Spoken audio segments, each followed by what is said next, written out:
Hey everyone, welcome back to another exciting tutorial. Today, we're diving into how to send Dogecoin from Metamask to Bitmart in 2025. If you're into crypto and want to move your Dogecoin seamlessly, this guide is perfect for you. By the end, you'll feel confident handling this transfer, saving time and avoiding common pitfalls. Let's get started. First things first, make sure you have Metamask installed and set up on your browser or mobile app. Dogecoin isn't natively on the Ethereum network, so you'll need to add it as a custom token. Open Metamask, click on Assets, and then Add Token. Enter the Dogecoin contract address.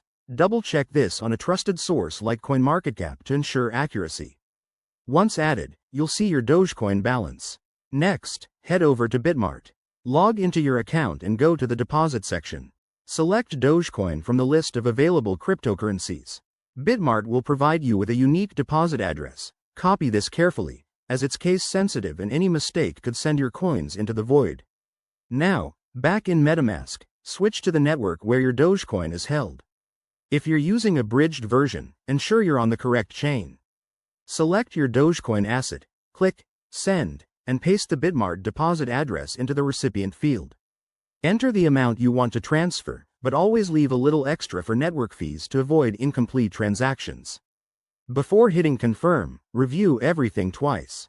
Check the address, the amount, and the fees. Once you're sure, approve the transaction.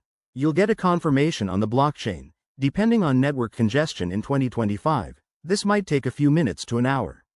A quick tip: always use the official apps and websites to minimize risks like scams or hacks. If you run into issues, like a transaction failing, contact Bitmart support or check transaction status on a blockchain explorer. There you have it, you've successfully sent Dogecoin from Metamask to Bitmart. This process keeps your crypto moving smoothly in the evolving Web3 world. If you found this helpful, give it a thumbs up, subscribe for more guides, and drop a comment below if you have questions. Stay safe out there, and I'll see you in the next video.